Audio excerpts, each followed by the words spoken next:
रुपयांची नाही तर लाख मोलाची जागा. साई सिटी पार्क, जुना डावे रस्ता, शिवाजीनगर रोड, पलूस. प्लॉट खरेदी आणि प्लॉट खरेदीसह बांधकामासाठी नामांकित बँक. वित्तीय संस्थांकडून कर्ज उपलब्ध. आपली जागा आजच बुक करूयात. इथली गुंतवणूक 100% फायद्याची, 100% स्वप्नपूर्तीची. त्वरा करा. मोजकेच प्लॉट शिल्लक. संपर्क प्रमोद पुचडे 88 88 08 86 04 आणि किरण निकम 95 79 77 11 77.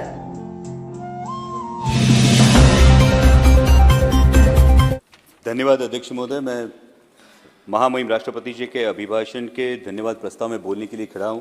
अध्यक्ष महोदय, महामहिम राष्ट्रपति जी ने एक बहुत ही अच्छी बात अपने अभिभाषण में कही, वो थी राष्ट्र सर्वोपरि। लेकिन राष्ट्र बनता किन चीज़ों से?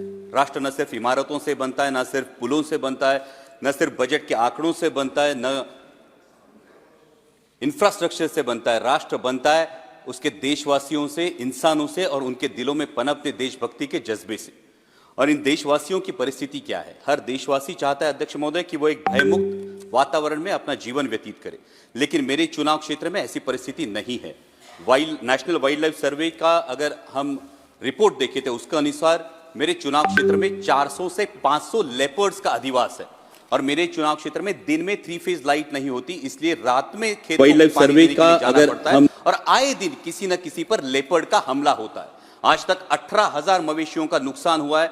20 से 25 लोगों ने पिछले साल में अपनी जान गंवाई है और अभी जुन्नर फॉरेस्ट विभाग ने महाराष्ट्र सरकार को एक प्रस्ताव भेजा है जो इकलौता सॉल्यूशन है, वो लेपर्ड रिप्रोडक्शन कंट्रोल का सॉल्यूशन है। और इसके लिए मैं नियमित तरीके से मंत्रालय से भी गुजारिश कर रहा हूं और मेरी ये गुजारिश है कि मंत्रालय इस पर संज्ञान ले और लेपर्ड रिप्रोडक्शन कंट्रोल करे और मेरे चुनाव क्षेत्र में दिन में 3 फेज लाइट देने का निर्देश राज्य सरकार को पारित करे।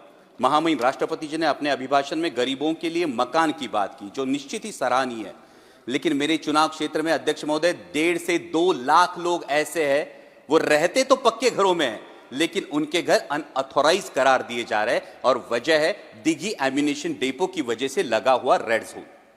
महामहिम राष्ट्रपति जी ने कानूनों में सुधार की बात की और समय के साथ हर किसी को बदलना चाहिए, लेकिन रेड जोन की अगर हम बात करें तो जो कानून फॉलो हो रहा है वो 1903 का अंग्रेजों के जमाने का इंडियन डिफेंस एक्ट फॉलो हो रहा है, जिसके तहत रेड जोन की मर्यादा 2000 यार्ड सुनिश्चित की गई है।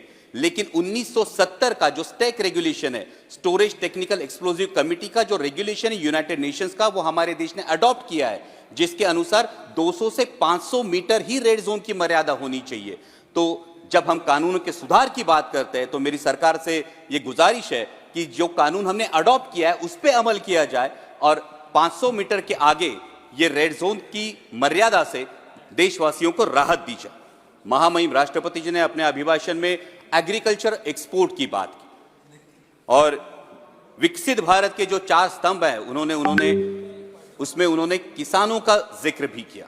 लेकिन वास्तविकता यह है अध्यक्ष महोदय, पिछले 35-40 दिनों से अनियन के एक्सपोर्ट पर पाबंदी लग चुकी है और अनियन एक्सपोर्ट पर पाबंदी लगने की वजह से, प्याज के निर्यात पर पाबंदी लगने की वजह से मेरे महाराष्ट्र के प्याज उत्पादक किसानों का 2000 करोड़ रुपयों का नुकसान हुआ है।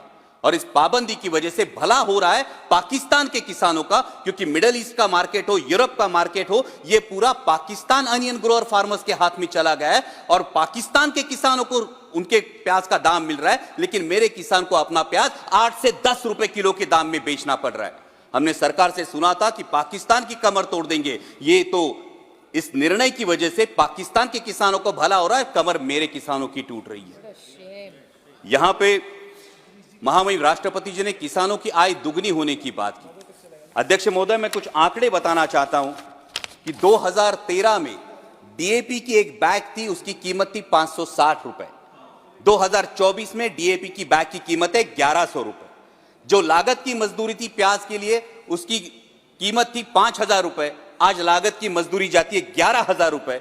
आज 2013 में प्याज बिक रहा था 20 रुपए किलो में, आज प्याज बिक रहा है 8 से 10 रुपए किलो में। 2013 में सोयाबीन बिक रहा था 6000 रुपए क्विंटल के दरों में, आज सोयाबीन बिक रहा है 4500 रुपए क्विंटल के दरों में। तो किसान की आय दुगनी हुई या 2 गुने से ज्यादा घट गई है? जब हम विकसित भारत का एक स्तंभ किसानों को मानते हैं तो ये मैं कहना चाहूंगा कि जब विकसित भारत की यात्रा होती है, दिल्ली में ठंड बहुत है, किसी को बताना नहीं पड़ता ठंड बहुत है, हम महसूस करते हैं ठंड बहुत है।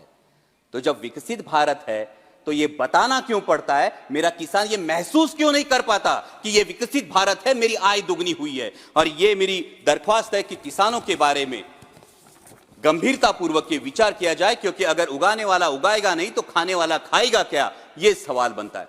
अंत में महामहिम राष्ट्रपति जी ने राम मंदिर के निर्माण की बात की और मर्यादा पुरुषोत्तम प्रभु श्री राम, हमारे राम लल्ला जो विराजमान हुए, उसके लिए मैं समूचे देश का अभिनंदन करता हूं।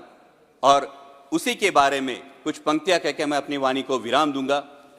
अध्यक्ष महोदय, जब राम लल्ला की प्राण प्रतिष्ठा की बात आई तो किसी ने कहा बिना कलश के प्राण प्रतिष्ठा कैसे होगी, किसी ने कहा बिना कलश के प्राण प्रतिष्ठा कैसे होगी, किसी ने कहा जब चुनाव ही प्राण हो तो सोचो कौन सी प्रतिष्ठा दांव पे लगी होगी।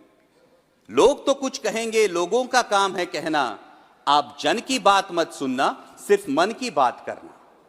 फिर भी खुश थे हम, फिर भी खुश थे हम।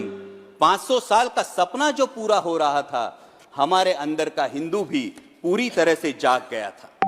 तो चल पड़े अयोध्या की ओर, राम लल्ला की दर्शन की आस लगाए। चल पड़े अयोध्या की ओर, राम लल्ला के दर्शन की आस लगाए। जो सामने नजारा देखा वो देखकर दंग रह गए। वो 3 मंजिलें, 400 खंबे, 32 सीढ़ियां, जय श्री राम का नारा लगाते हुए हम सीढ़ियां चढ़ने लगे। राम लल्ला से क्या गुहार लगाए ये सोचने लगे। पहली सीढ़ी पर याद आई महंगाई, पहली सीढ़ी पर याद आई महंगाई, दूसरी पर देश में बढ़ती बेरोजगारी, तीसरी पर पत्रकारिता की चरण चुंबकता, चौथी पर सेंट्रल एजेंसीज की संदिग्ध भूमिका। हर सीढ़ी पर कुछ न कुछ याद आ रहा था, हर सीढ़ी पर कुछ न कुछ याद आ रहा था। कहीं 15 लाख का जुमला, कहीं किसानों का आक्रोश था, कहीं महिला कुश्तीगिरों की वेदना थी, कहीं सालाना 2 करोड़ रोजगारों का वादा था, कहीं बढ़ती सांप्रदायिकता थी, तो कहीं चुनिंदा पूंजीपतियों पर मेहरबान हमारी सरकार का चेहरा था।